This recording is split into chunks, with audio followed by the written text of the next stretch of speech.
does immunotherapy have activity in malignant pleural mesothelioma? So we know our patients with unresectable mesothelioma, the frontline treatment option is systemic therapy, usually with platinum pemetrexed plus or minus the addition of the anti-VEGF antibody bevacizumab. We know that many of our patients who are treated with this frontline option will unfortunately have disease progression later on. And there is really no standard second-line therapy for these patients. Based on prior studies of second-line therapies, the disease control rate is really quite low at less than 30%. And so there's been a lot of interest in looking at immunotherapy in those patients who've progressed after frontline therapy. So there's data that have looked at the combination of nivolumab plus or minus ipilimumab. So nivolumab is a PD-1 antibody, ipilimumab is a CTLA-4 antibody, and there's also data that's looked at pembrolizumab, which is a PD-1 antibody. I'll start with the MAPS-2 trial, which evaluated nivolumab plus or minus ipilimumab. So this was a phase 2 trial conducted in 21 hospitals in France. There were 125 patients in this study who were randomized to receive either nivolumab as a single agent or nivolumab with a combination of ipilimumab. In the intention to treat study population, disease control rate at 12 weeks was found to be 40% in those patients receiving the nivolumab as monotherapy versus 52% in those patients receiving the combination of nivolumab and ipilimumab. Grade 3 to 4 toxicities were quite low overall, 14% in those patients receiving nivolumab monotherapy versus 26% in the combination nivolumab-ipilimumab arm.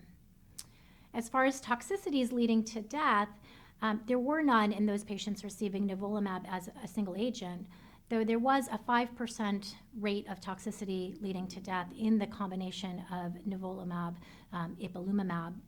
And this was related to patients developing fulminant hepatitis, encephalitis, or acute kidney failure. So just important to keep in mind that the combination of PD-1 inhibition and CTLA-4 inhibition does or can potentially lead to an increased rate of toxicity, which we need to be mindful of. There was also a single center trial in the Netherlands which evaluated nivolumab as a single agent. This was a much smaller study of 34 patients. And again, the primary endpoint in this trial was disease control rate at 12 weeks.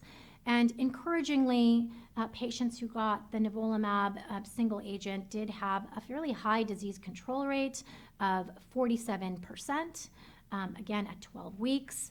In 4 of the patients with stable disease, the tumor remained stable for over 6 months, indicating the potential for durable responses seen with the single agent nivolumab. There were some grade 3 to 4 toxicities noted. About 26% of patients did experience grade 3 to 4 toxicities, which consisted mostly of pneumonitis, GI toxicities, and lab abnormalities. PD-L1 was expressed in 27% of the patients in this trial, but it was not correlated with outcome.